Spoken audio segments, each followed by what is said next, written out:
Hello everyone, मैं हूं सपना और स्वागत है आपका मेरे चैनल साइंस बाय सपना सिंह में। आज का जो मेरा वीडियो है वो क्लास 12 स्टूडेंट्स के लिए है, lesson 3 that is human reproduction. So let's start. सबसे पहले अगर बात की जाए ह्यूमन रिप्रोडक्शन में, तो जो है हम मेल और फीमेल रिप्रोडक्टिव सिस्टम के बारे में जानेंगे।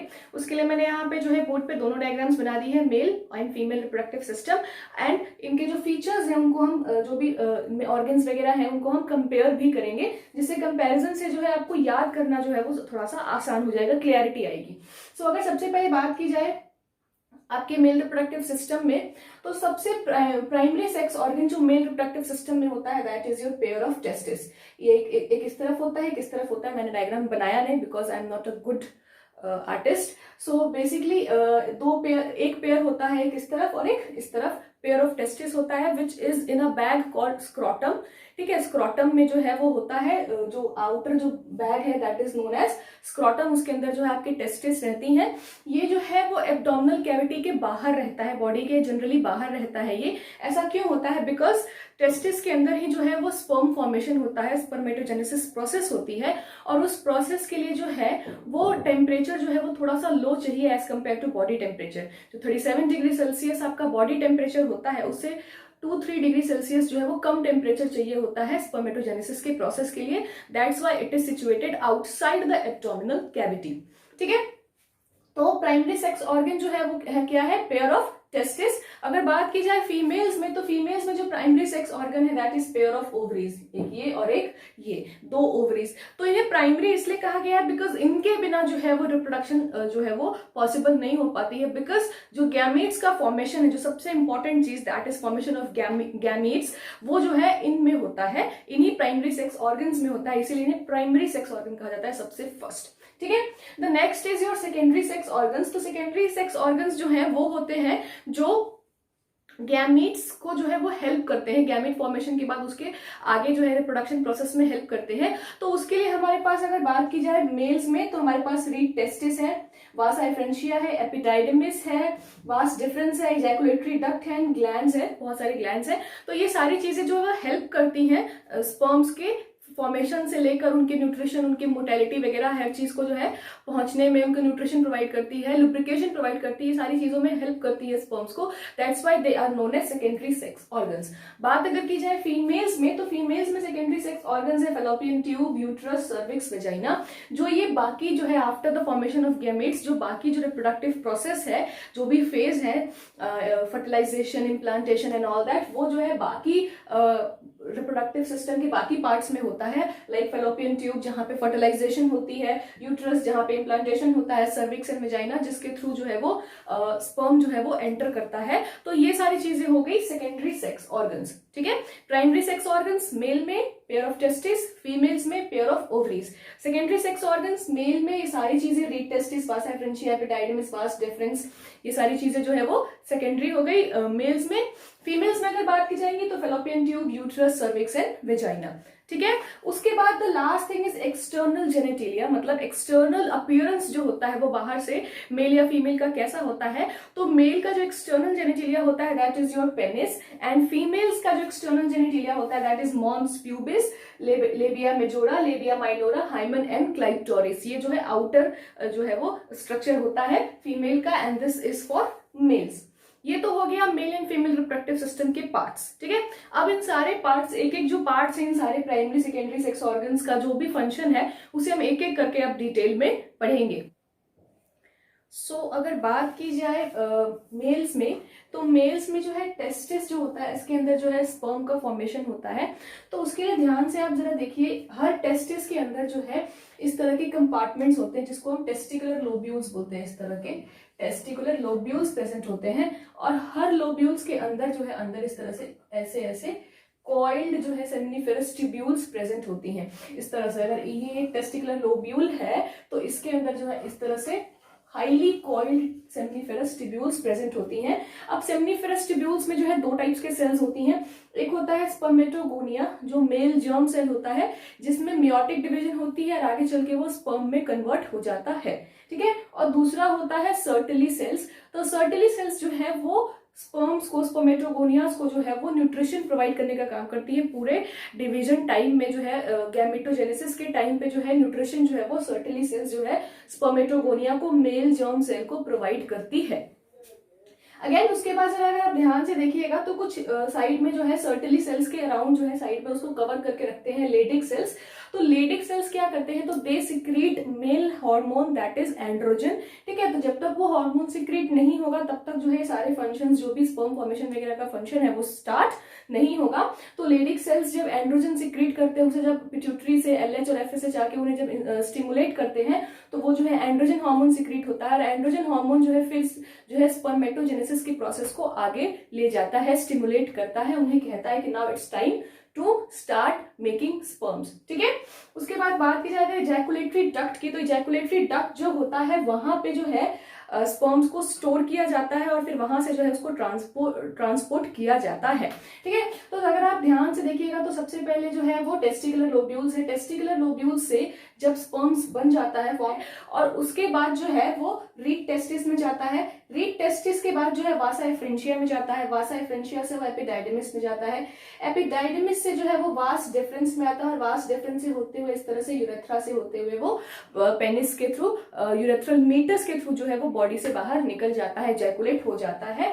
सो नाउ यहाँ तो स्पर्म का फॉर्मेशन हो गया। अब ये जो स्पर्म्स है जब ये मूव करके यहाँ पे जाएंगे तो यहाँ पे देखिए 3 तरह के जो है सेकेंडरी सेक्सुअल ऑर्गन्स प्रेजेंट है, secondary sex organs, that is seminal vesicle, prostate gland and bulbo urethral gland. तो ये तीनों ग्लैंड जो है अपने अपने सिक्रेशंस जो है वो स्पर्म्स के साथ डालेंगे, और उन तीनों के कंबाइंड सिक्रेशन को जो है हम सेमिनल प्लाज्मा कहते हैं, जिसमें बहुत सारे न्यूट्रिशंस होते हैं। ठीक है, जो स्पर्म को, जो मूविंग स्पर्म है उसके लिए न्यूट्रिशन प्रोवाइड करते हैं। तो उसमें क्या क्या प्रेजेंट होता है सेमिनल प्लाज्मा में, तो fructose, calcium and some enzymes. इसके अलावा बल्बो यूरेथ्रल ग्लैंड का जो काम होता है, वो जो सिक्रेशन प्रोवाइड करता है, वो जो सिक्रीट करता है, वो जो है स्पर्म्स को ल्यूब्रिकेशन प्रोवाइड करता है, वो सॉफ्टनेस, वो फ्रिक्शन घटाता है, जिसकी वजह से वो इजिली मूव करके जो है आगे स्विम कर पाते हैं। ठीक है, so this was all about your male system, है ना। यहाँ से अगर आप देख रहे हैं कि जो वास डिफरेंस के थ्रू होते हुए यूरेथ्रा के थ्रू यहाँ पे गया,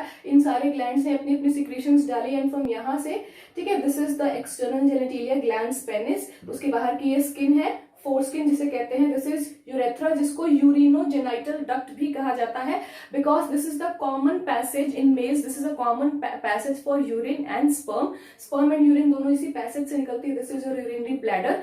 ठीक है, तो यहाँ से जो है स्पर्म्स जो है आपके, ये this is your urethral meatus, that point जहां से वो स्पर्म बॉडी के बाहर रिलीज हो जाता है। ठीक है, इंसेमिनेट होता है यहाँ से। So this was all about your male reproductive system. The next is female reproductive system. तो फीमेल रिप्रोडक्टिव सिस्टम में जरा आप ध्यान से देखिएगा तो this is pair of ovaries, जहां पे जो है हर मंथ एक जो है वो ओवा रिलीज होता है by the process of ovulation.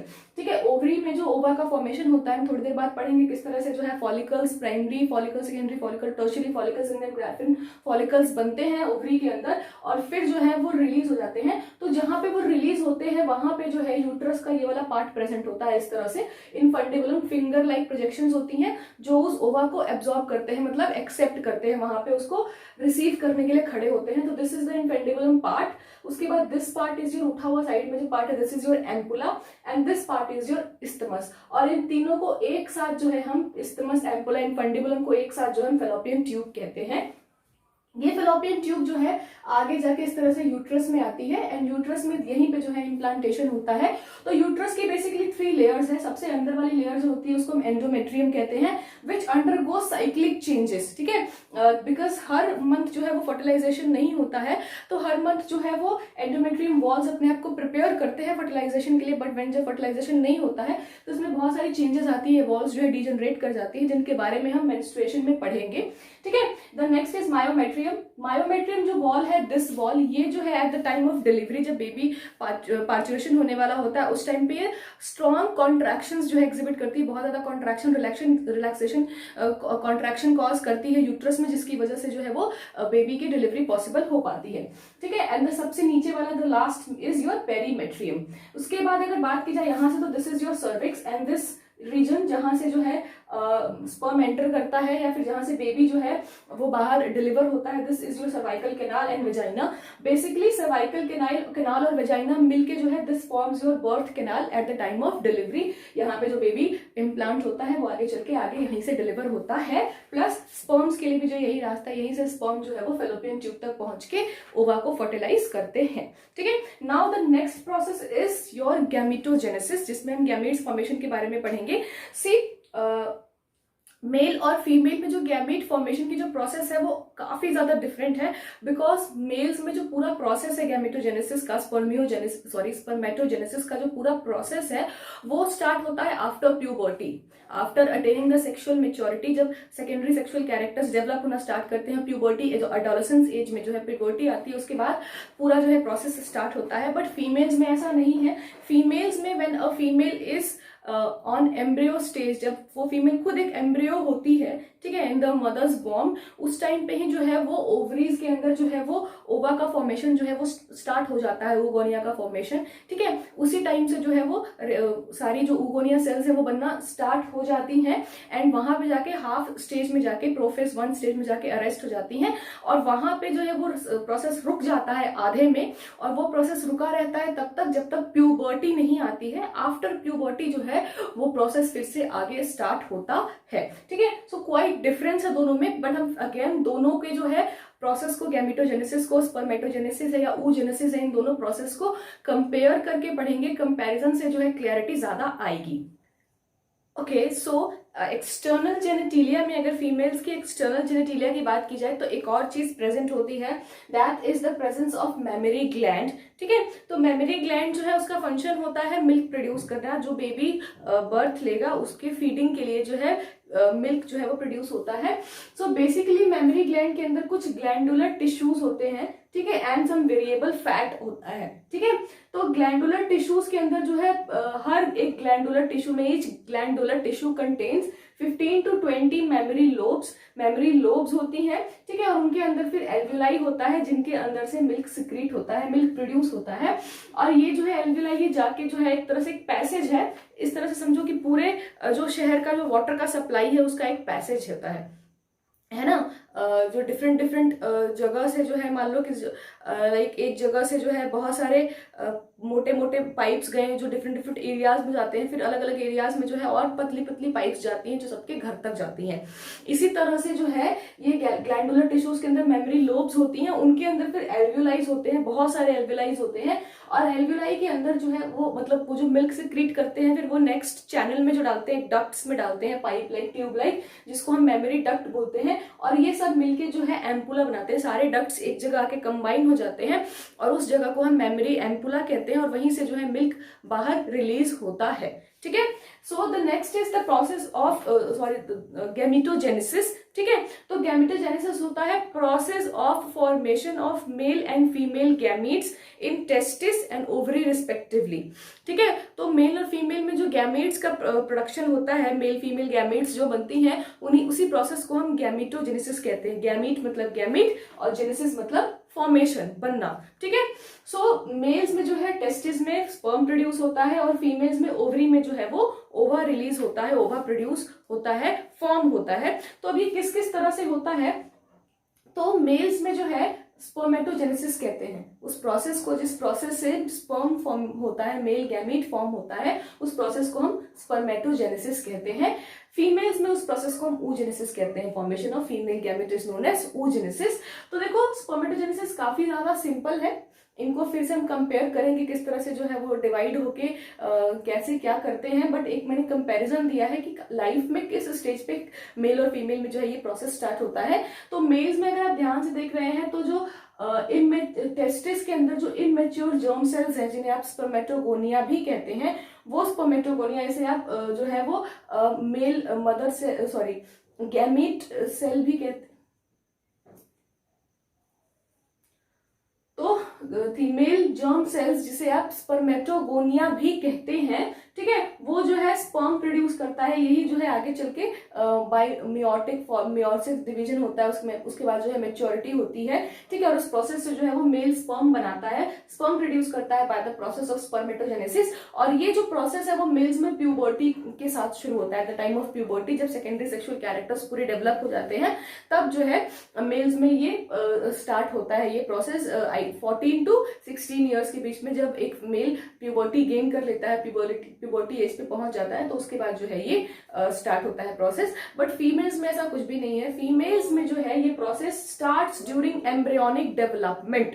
ठीक है, एक फीमेल जब ऑलरेडी दूसरी फीमेल के फॉर्म में है ना, जब एक फीमेल जो भी फीमेल बेबी है वो फीटस के फॉर्म में है, जब है ना, जब उसकी बॉडी भी डेवलप कर रही है मदर्स वॉर्म के अंदर, उसी टाइम पे जिस तरह से बाकी हार्ट डेवलप होता है, ब्रेन डेवलप होता है, पूरी बॉडी डेवलप होती है, उसी टाइम पे जो है उसके रिप्रोडक्टिव सिस्टम में जो है ये बहुत सारे oogonia, millions of oogonia present होते हैं एम्ब्रियोनिक स्टेज में, और वो जो है उसी टाइम फॉर्म हो जाते हैं, जिसको आप गैमीट मदर सेल भी कहते हैं, जीएमसी, गैमीट मदर सेल भी कहा जाता है। देखो लिखा है the oogonia starts division, oogonia जो है मियोटिक डिवीजन उसमें स्टार्ट हो जाती है, और प्रोफेज वन आपने सेल डिवीजन में सारे प्रोफेज, मेटाफेज, एनाफेज स्टेज पढ़ रखे हैं, तो प्रोफेज 1 स्टेज पे जाके वो अरेस्ट हो जाती है, मतलब वहां पे बेबी एम्ब्रियो के अंदर, अभी ये सारा काम जो है वो एम्ब्रियोनिक पीरियड में हो रहा है, फीटस टाइम में ही हो रहा है, एम्ब्रियो में हो रहा है। ठीक है, तो उसी टाइम जो है वो प्रोफेज 1 स्टेज पे पहुंच के वहां पे अरेस्ट हो जाती है, मतलब वहां पे स्टॉप हो जाती है। और वो जो अरेस्ट है वो हटता है, कब हटता है, जब फीमेल प्यूबर्टी रीच करती है। ठीक है, आफ्टर 12-13 ईयर्स जब उसकी प्यूबर्टी रीच होती है, तो उसके बाद जो है वो अरेस्ट हटता है, और बाकी उसके बाद जो है सेल डिवीजन आगे स्टार्ट होता है। तो लगभग हर दोनों ओवरी में जो है, हर ओवरी में मिलियंस ऑफ ऊगोनिया सेल्स बन जाती हैं, लेकिन हर मंथ जो है एक ऊगोनिया सेल डीजनरेट होना शुरू हो जाता है। ठीक है, आफ्टर बर्थ हर मंथ जो है एक ऊगोनिया सेल डीजनरेट करता है, एंड जब तक प्यूबर्टी आती है तब तक 60 to 80,000 ओवरी जो है ऊगोनिया सेल्स जो है वो हर सेल में बच जाती है, हर ओवरी में प्रेजेंट होती है। बाकी सारे जो है जो मिलियंस होते हैं वो डीजनरेट कर जाते हैं, हर मंथ एक डीजनरेट कर जाता है, बट स्टिल 60-80,000 एक ओवरी में प्रोड्यूस होता है। तो 60-80,000 पूरे लाइफ टाइम में एक फीमेल जो है उतनी ओवर रिलीज नहीं कर पाती होगी, तो दैट इज इनफ अपना पूरा जो है उसका लाइफ रिप्रोडक्टिव साइकिल कंप्लीट करने के लिए उतने ऊगोनिया सेल्स जो है वो काफी होते हैं। लिखा है enter prophase 1 stage in temporarily gets arrested where primary oocytes are formed. तो जिस स्टेज पे वो अरेस्ट होती है ऊगोनिया सेल्स, वहां पे प्राइमरी oocyte बन गया, मतलब फर्स्ट मियोटिक डिवीजन में वो एंटर कर चुके होते हैं और प्राइमरी oocyte बन जाता है। प्राइमरी oocyte जब बन रहा होता है उसी टाइम पे उस सेल डिवीजन के प्रोफेज 1 स्टेज पे जाके वो प्रोसेस वहां पे रुक जाता है। तो यही डिसिमिलैरिटीज थी। ठीक है, यहाँ पे जो है आफ्टर प्यूबर्टी मेल्स में सारा जो फंक्शन है आफ्टर प्यूबर्टी, सारा प्रोग्राम आफ्टर प्यूबर्टी स्टार्ट होता है, बट फीमेल्स में from the time of embryonic development सारा जो प्रोसेस है वो स्टार्ट हो गया होता है। सो अगर बात की जाए स्पर्मेटोजेनेसिस की, तो जैसे कि पता है कि जो इनर साइड होता है, सेमनीफेरस ट्यूब्यूल्स जो होती हैं, उसका जो इनर साइड होता है उसी को हम कहते हैं स्पर्मेटोगोनिया। और ये जो स्पर्मेटोगोनिया है ये माइटोटिक डिवीजन, माइटोटिक मतलब इक्वेशनल डिवीजन, मतलब क्रोमोसोम नंबर यहाँ पे चेंज नहीं होंगे, सेम के सेम रहेंगे, इक्वल रहेंगे। सो माइटोटिक डिवीजन के थ्रू इंक्रीज इन नंबर में जो है वो इंक्रीमेंट होता है उनका, मतलब बहुत सारे जो है 1 से 2, 2 से 4 इस तरह से वो बढ़ते जाते हैं। और जब वो बहुत ज्यादा हो जाते हैं तो कुछ स्पर्मेटोगोनिया जो होते हैं, सारे नहीं, उनमें से कुछ जो होते हैं वो बन जाते हैं हमारे प्राइमरी स्पर्मेटोसाइट्स, जो आगे चल के प्राइमरी स्पर्मेटोसाइट्स जो है फिर स्पर्मेटोसाइट जो है वो डिवाइड करते हैं। कैसे डिवाइड करते हैं? मियोटिकली डिवाइड करते हैं। यहाँ पे जो है वो मियोटिकली डिवाइड करते हैं, दैट मीन्स रिडक्शनल डिवीजन होती है यहाँ पे, दैट मीन्स क्रोमोसोम नंबर यहाँ जो है वो हाफ हो जाएगी, और वो डिवाइड करके जो है किसमें चेंज हो जाते हैं? सेकेंडरी स्पर्मेटोसाइट्स में।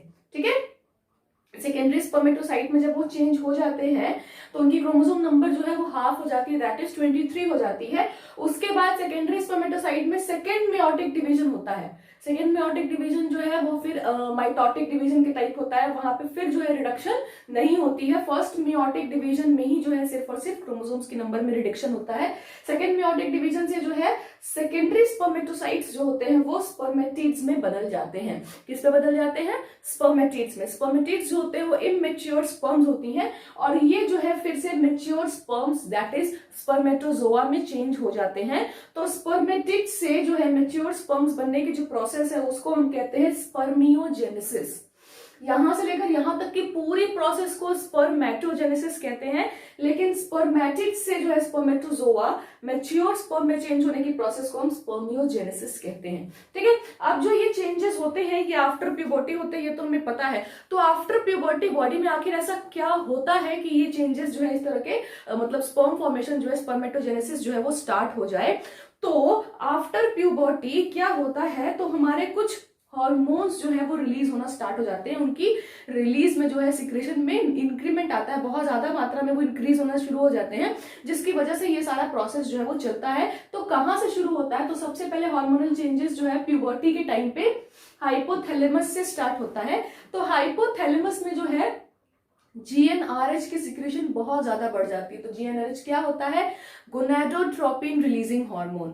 इसके बारे में आपने ऑलरेडी 11th क्लास में पढ़ रखा है, केमिकल चेंजेस हार्मोन्स वाले चैप्टर में, लास्ट चैप्टर जो था बायोलॉजी का 11th क्लास का, है ना। तो वहां पे आपने पढ़ा था ना कि हाइपोथैलेमस से जीएनआरएच सिक्रेट होता है, that is gonadotropin releasing hormone. ये क्या करता है, तो ये जो है स्टिमुलेट करता है ना, ये सोया रहता है अभी तक, अभी जो है पिट्यूटरी में हाइपोथैलेमस जागा और उसने बहुत सारा जो है जीएनआरएच सिक्रेट किया। तो अब ये क्या करेगा, अब ये जाके पिट्यूटरी, एंटीरियर पिट्यूटरी ग्लैंड को जगाएगा। एंटीरियर पिट्यूटरी ग्लैंड जब जाके ये जगाएगा तो एंटीरियर पिट्यूटरी ग्लैंड फिर दो हार्मोन्स रिलीज करेगा, that is LH and FSH. LH होता है ल्यूटिनाइजिंग हार्मोन और एफएसएच होता है फॉलिकल स्टिमुलेटिंग हार्मोन। ठीक है, तो एलएच क्या करेगा, तो एलएच जो है फिर जाके लेडिक सेल्स को जगाएगा, acts on Leydig cell. LH जो है एंटीरियर पिट्यूटरी से निकलेगा, ब्लड के थ्रू जो है वो लेडिक सेल के पास जाएगा और लेडिक सेल्स को जगाएगा। और लेडिक सेल को मतलब जगा के क्या बोलेगा, stimulate the secretion of androgen.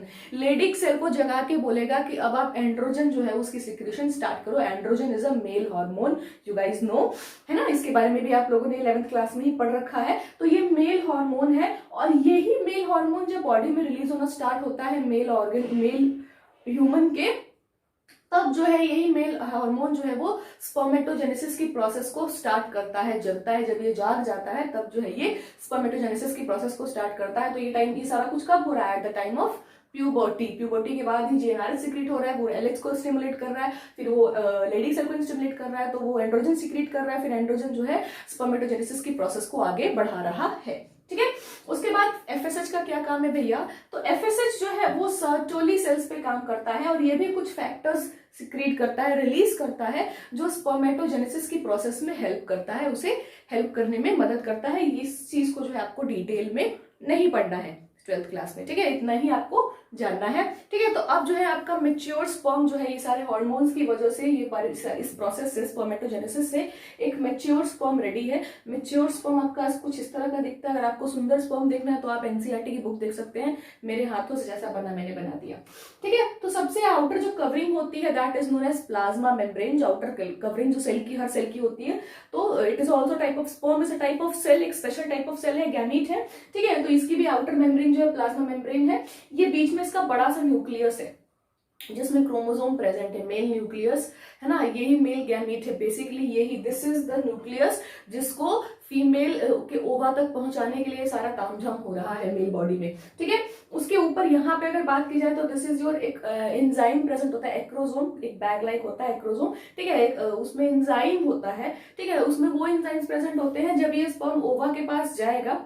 ठीक है, सारे स्पर्म्स में होता है, कौन सा स्पर्म जाएगा ये तो नहीं पता, बट जो भी स्पर्म ओवा के पास जाएगा उसको जो है गेट पे एंट्री लेने के लिए जो है वो पासवर्ड डालना पड़ेगा, यही वो पासवर्ड है ना। ओवा जो है वहां पे ये एक्रोसोम रिलीज करेगा ताकि ओवा की जो वॉल्स है वो खुले और ये अंदर जो है न्यूक्लियस तक जो है ये अपना सफर तय कर पाए। तो ये एक्रोसोम कुछ एसिडिक एंजाइम्स होते हैं इसके पास। दिस इज द न्यूक्लियस, है ना, जिसमें क्रोमोसोम प्रेजेंट है, सारी इंफॉर्मेशन है। दिस इज द नेक, ये जो है स्पर्म का मिडिल पीस होता है। ये जो मिडिल पीस है इसमें बहुत सारे माइटोकॉन्ड्रिया प्रेजेंट होते हैं। Again you people know mitochondria is known as बिजली घर ऑफ द सेल, है ना, that is powerhouse of the cell. तो माइटोकॉन्ड्रिया का काम क्या होता है, माइटोकॉन्ड्रिया का काम होता है एनर्जी प्रोड्यूस करना। तो इस मूविंग स्पर्म को मूव करने के लिए, स्विम करने के लिए जो एनर्जी चाहिए वो कौन देगा, माइटोकॉन्ड्रिया देगा। उसके बाद एक लंबू सा टेल होता है, मैंने टेल छोटी बनाई है but the tail is very लंबा, according to the body the tail is लंबा, है ना, दैट ताकि वो इजिली जो है इस तरह से फिश की तरह स्विम कर पाए। ठीक है, सीमेन के अंदर। So this was a sperm mail sperm का ये स्ट्रक्चर था। अब होता क्या है कि एक इजैकुलेशन में, पर इजैकुलेशन में जो है वो males 200 to 300 billion sperms, million sperms जो है वो प्रोड्यूस करते हैं, ठीक है। अब वो जो स्पर्म होता है जो 200 to 300 मिलियन स्पर्म्स होते हैं, उसमें कम से कम 60% ऑफ सेल जो होते हैं उनका शेप और साइज सही होना चाहिए फॉर फर्टिलिटी, ठीक है। मेल जो है आपने सुना होगा, नेक्स्ट चैप्टर में भी हम पढ़ेंगे कि देयर आर मेनी मेल्स जो फर्टाइल नहीं होते हैं।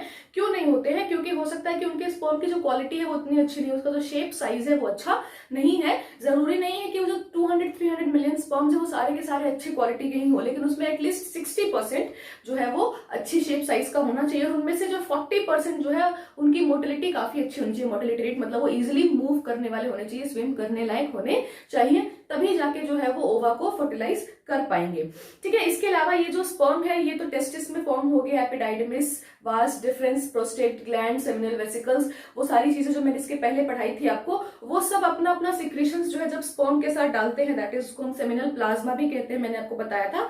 तो सेमिनल प्लाज्मा और स्पर्म इन दोनों को मिला के जो है हम सीमेन कहते हैं। Sperm plus all the nutrients, enzymes जो भी उसके अंदर, जिसके अंदर वो रहता है पूरा सेमिनल प्लाज्मा, उन दोनों को मिला के जो है हम सीमेन कहते हैं।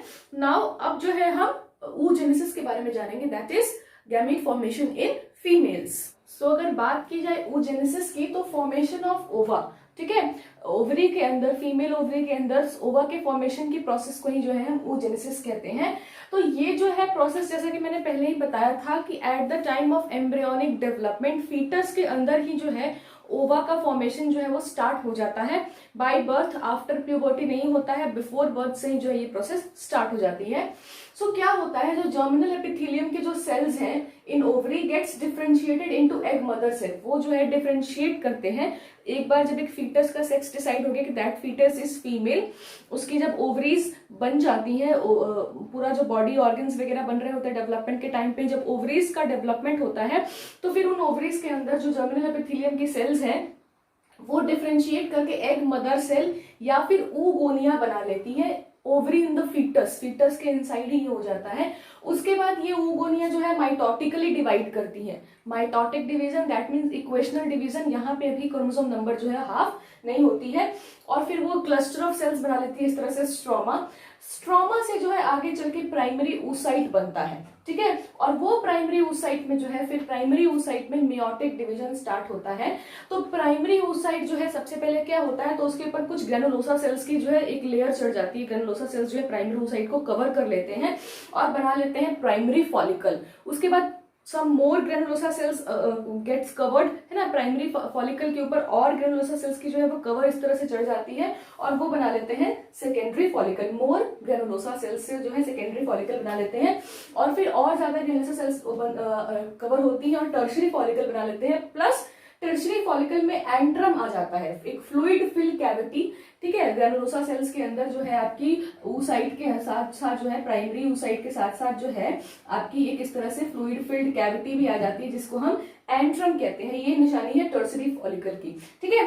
टर्शरी फॉलिकल्स जो है ग्रो होता है और यहाँ पे जो है फर्स्ट मेयोटिक डिवीजन कंप्लीट होता है टर्शरी फॉलिकल में जाके, जो आपके प्रोफेज 1 एम्ब्रियोनिक डेवलपमेंट के टाइम पे ही फीटस के अंदर ही जो प्रोफेज 1 पे जो मियोसिस डिवीजन आके रुकी थी, यहाँ से जो मियोसिस स्टार्ट हुआ था ये डिवीजन, ये जो आके रुका था, ये रुका रह गया था, और यहाँ पे जो है वो अब मेयोटिक डिवीजन, ये जो है एट प्यूबर्टी, यहाँ पे प्यूबर्टी आ गई है, यहाँ से फिर वो डिवाइड करना स्टार्ट करते हैं। तो टर्शियरी फॉलिकल्स जो है वो जब डिवाइड करते हैं मेयोटिकली डिवाइड करके, वो जो दो सेल्स में डिवाइड करते हैं, तो स्पर्म्स जो मेल्स में स्पर्मेटोजेनेसिस का प्रोसेस था उससे जरा हटके है, ठीक है। मेल्स में क्या होता था 1 से 2, 2 से 4 बने, और सारे के सारे जो स्पर्मेटोजोआ थे वो आगे चल के फंक्शनल स्पर्म्स थे, है ना, सब फंक्शनल गैमेट्स थे। लेकिन यहाँ पे सिर्फ एक ही फीमेल गैमेट, एक ही सिंगल ओवा बनता है। तो वो जो टर्शियरी फॉलिकल डिवाइड करता है वो अनइक्वल डिवीजन होती है। एक बड़ा सेल इस तरह से बनता है हमारा, ठीक है, और एक छोटा सा पोलर बॉडी बनता है, ठीक है। तो टर्शियरी फॉलिकल जो है वो अनइक्वल डिवीजन से, मेयोटिक अनइक्वल डिवीजन से secondary oocyte plus polar body, first polar body यहाँ पे जनरेट होती है। ये आगे चल के फिर जो है डिवाइड करती है नहीं करती, that is not a part, ये जो है डिजनरेट होती है या फिर क्या होता है, this is not your syllabus, हमें ये सेकेंडरी oocyte से मतलब है। ठीक है। अब ये सेकेंडरी oocyte जो है, इसमें क्या होता है, इस स्टेज पे ये ओवरी से रिलीज हो जाती है। ओव्यूलेशन जो है सेकेंडरी oocyte के स्टेज पे हो जाता है, ओवरी से ये रिलीज हो जाती है और फिर सेकेंडरी oocyte में अगेन अनइक्वल डिवीजन होता है और वो ऊटिड हमारा ओवा और जो है वो सेकेंडरी पोलर बॉडी बनाते हैं। ये जो प्रोसेस है, ये प्रोसेस होता है फैलोपियन ट्यूब में जब मेल स्पर्म जो है वो फीमेल वेजाइना के अंदर एंटर हो जाता है। ठीक है। अब ये जो ऊटेड है, ये इमेच्योर ओवा है, यही आगे चल के मेच्योर हो जाता है इनटू फंक्शनल हैप्लॉइड ओवम। वो ओवम भी कैसा होता है, हैप्लॉइड होता है स्पर्म्स की तरह। तो स्पर्म और ओवम दोनों हैप्लॉइड होते हैं। जब दोनों आपस में मल्टीप्लाई करेंगे, फ्यूज करेंगे, सॉरी, फर्टिलाइजेशन होगी और वो एक डिप्लॉइड जाइगोट बनाएंगे और उसी से जो है आगे पूरा जो है प्रोसेस चलेगा। ठीक है। तो आज के मेरे इस वीडियो में इतना ही। द नेक्स्ट इसमें बच गया फर्टिलाइजेशन। ठीक है। उसके बाद एम्ब्रियोनिक फीटस कैसे develop, implantation and embryonic development, parturition, ये सारी चीजें जो है वो बच गई हैं। तो ये जो है मैं अपने नेक्स्ट वीडियो में बताऊंगी। I am so sorry because मेरे यहाँ अभी जो है लाइट की बहुत ज़्यादा प्रॉब्लम है। इतना वीडियो, अभी तक का जो वीडियो मैंने अभी तक पढ़ाया आपको, ये वीडियो जो है 20-25 मिनट के इस वीडियो को शूट करने में मुझे 3 दिन लग गए हैं। लाइट बहुत प्रॉब्लम है। तो अगर लाइट की प्रॉब्लम ठीक हो जाती है तो मैं डेफिनेटली 5-6 दिनों के अंदर फिर से जो है सेकेंड पार्ट अपलोड कर दूंगी।